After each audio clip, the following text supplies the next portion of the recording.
Hello, my name is Roger Quayle, and you are listening to My Life in the Mosh of Ghosts.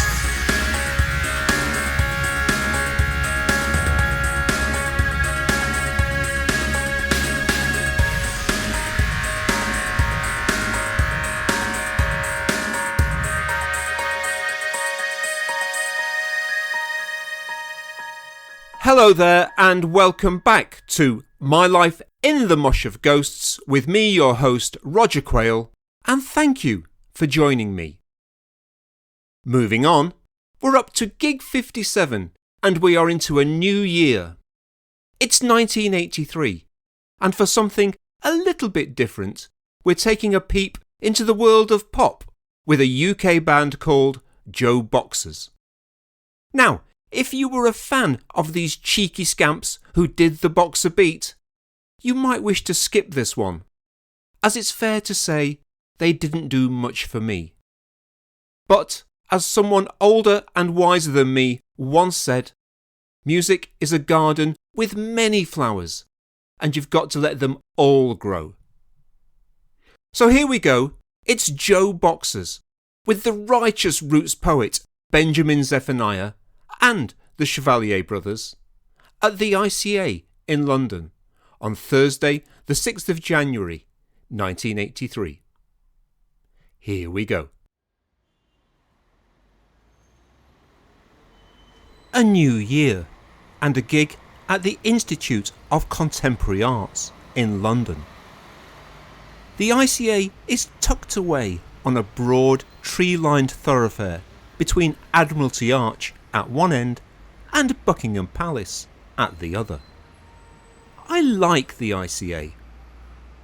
As someone who spent a year of unemployment mooching around the Graves Art Gallery on Surrey Street in Sheffield, Andre Gide paperback stuffed in pocket, existentially gazing at works by Cézanne and Bridget Riley before playing with my coffee for an hour in the cafe, the ICA is an arty home from home, with the added bonus of more gratuitous nudity and a better gift shop. It's a return visit for Charlie, Paul and myself. The three of us played here with DVA in June 1980. A gig memorable for Paul playing his farewell show with his old band, They Must Be Russians, before having a severe haircut and a change of shirt for his DVA debut 30 minutes later. Given the proximity of Buck House, it felt appropriate to end that special evening with a royal visit backstage from Genesis Pcaeldries and Cosy Fanny Tutti, the undisputed king and queen of industrial music. We are here to play with our new band, The Box, new singer Pete plus Terry on bass, as part of the venue's biannual Rock Week festival. This fresh 7-night stand is themed Press Gang, with each evening being curated by a different music magazine. The publications represented include Time Out, The Face, City Limits, and, on our night, Thursday, The NME. The timing, the night before the Boxers' debut EP hits the shops, could not be better. That we've got this prestigious gig at all is a testament to the tenacious promotional game being played by our one-man record company, Andy MacDonald at Go Discs. On arriving, we learn that newcomers, JoBoxers, are the nominal headliners on the night, having been added to the bill just before Christmas. We discover that these affable lads, mostly from the West Country, are being guided by Bernard Rhodes, manager of The Clash, and a man of some influence in these quarters. Newly signed to RCA Records, Bernard is not going to let JoBoxers appear on the undercard for a prize fight with their near namesakes. still managerless, and with no second in our corner, we acquiesce. The only JoBoxer not from the Avon area is their singer, a good-looking black American who styles himself Dig. Dig has brought his own microphone with him, a vintage-looking 50s ribbon mic. Its chrome-coated, chunky shape is familiar to anyone who has seen a picture of jazz singers like Billie Holiday or Frank Sinatra. The engineer, setting up for soundcheck, looks puzzled. What's that, mate? It's my microphone. I bring it everywhere. Yeah, use this instead. It's the Shure SM58, best live vocal mic in the world, mate. Bowie swears by it. McCartney too. I want to use mine. It looks cooler. It's up to you, mate. If you want to sound like shit, carry on using that antique. And with this, we learn that, in the JoBoxers world, how something looks takes precedence over how it sounds. This will become more apparent as the evening progresses. Our stage setup complete, we're visited on stage by Neil Spencer, editor of The Enemy. Like Mr. Rhodes, he's got a lot of logs in this stretch of the river. He greets us with a double-edged compliment. You all play your instruments at the same time, which is rare these days. His visit is to cadge a loan of Paul's guitar amp and speaker combo. Another band on the bill, rhythm and blues combo the Chevalier brothers, are playing out in the bar tonight and lack amplification. A lend is agreed.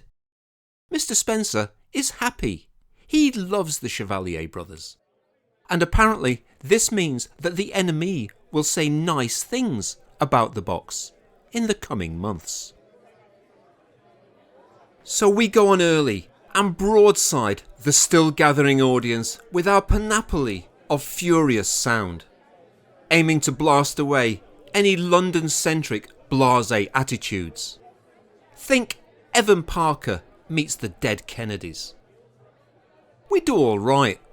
A couple of people even start dancing. Gear shifted away, I head out into the audience to grab a beer and take a peep at the Chevalier brothers doing their Louis Jordan jumping jive in the bar. True, there are gratis beers backstage, but I have an almost pathological desire to be spotted as the drummer with the box. One that can only be satisfied by swanning about amidst the capital city crowd in the faint hope that someone says, "Hey man, that was great." This never happens, which is probably for the best. Indeed, it says much about my lack of self-awareness that if some aggrieved punter actually recognised me and said, "That was utter crap," I wouldn't have a clue how to respond, other than to probably run away to the safety and sanctity of the backstage area. Thank goodness then for Rastaman poet Benjamin Zephaniah, who comes on stage alone and takes the evening by the scruff of the neck with his lilting rhymes and pin-sharp insights into his life as a young black Briton. I've never heard of him, but as a big fan of John Cooper Clarke and Linton Kwesi Johnson, his poems of politics and social injustice immediately resonate with me. Not just me either. The whole room is now hanging on his every word. Unlike John Cooper Clarke, with his plastic bag of notebooks that he reads from, Zephaniah has memorised all his words allowing him to move freely around the stage, dreadlocks flying, channeling Bob Marley fronting an invisible, inaudible Wailers. One thing he does share with the Bard of Salford is the understanding that humour is a great way to make a serious point. Most notably on the hilarious gallows wit of "This policeman is kicking me to death." Benjamin Zephaniah feels the music in his head and rides this unheard, defiant rhythm to deliver an unforgettable performance. On then to JoBoxers. The band are all togged out in big flat caps, t-shirts, waistcoats and Doc Martens. Their half-mast baggy trousers are held up by braces. They have coordinated stage moves. The penny drops. They're a boy band. The Bristol contingent were all in Subway Sect. Now, not the Subway Sect who created Ambition and Nobody's Scared, two of the greatest singles of the punk era. Rather, they're the turn of the decade, retro jazz flavoured incarnation of the band, through which original frontman Vic Goddard channeled his Johnny Ray fantasies. This lineup's spiritual home is Club Left, an evening of cool bop and swing that runs at the Whiskey A Go-Go in London's Soho. I've read about Club Left in The NME. It appears to revolve around wearing dicky bows and listening to old Bobby Darin records. The JoBoxers vocalist, Dig Wayne, Timothy Ball at Passport Control, sometime frontman of NYC rockabilly combo Buzz and the Flyers, had migrated to London and now moved in the same 50s fixated circles. Brought together by Bernard Rhodes, JoBoxers were born last year. At around the same time, the Face magazine ran an issue called Hard Times, which suggested a reaction to the flounce and posturing of the new romantic era. This latest gritty age, apparently to be soundtracked by Curtis Mayfield and Gil Scott-Heron, will reflect the post-Falklands War, high unemployment, hard-boiled Thatcherite Britain.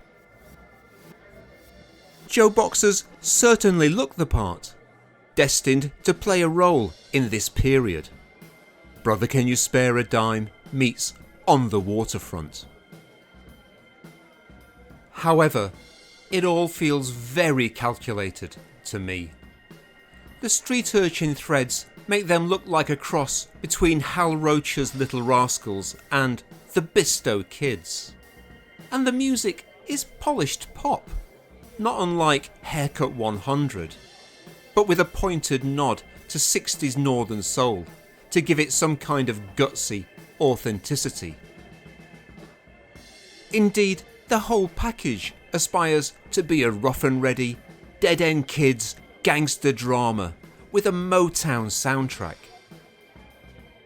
JoBoxers want to pack the punch of Dex's Midnight Runners, but they come across as potent as Junior Disprin.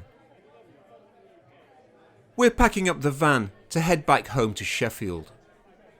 Paul pops back into the dressing room to see if we've forgotten anything.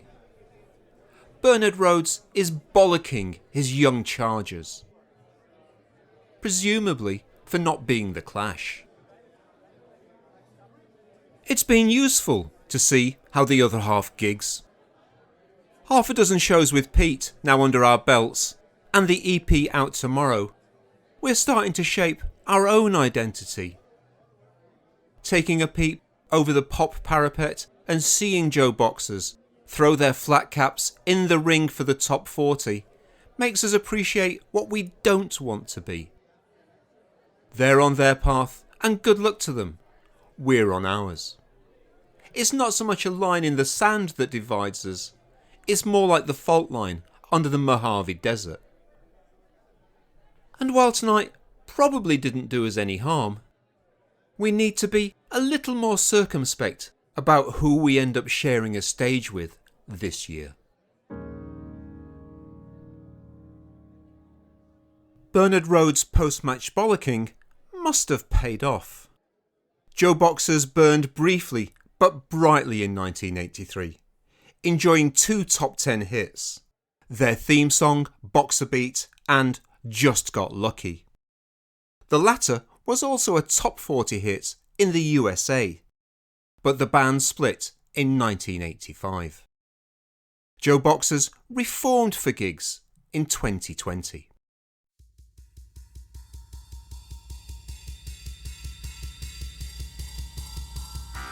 You have been listening to My Life in the Mosh of Ghosts, with thanks to Simon Elliott Kemp for the intro and outro music and to Rionagh for the artwork. Special guest voice Paul Widger, and thanks also to Pete Hope and Charlie Collins. Thanks as always to Nigel Floyd. Join me again next time for another episode from My Life in the Mosh of Ghosts. Until then, this is Roger Quayle saying thank you for listening and bye!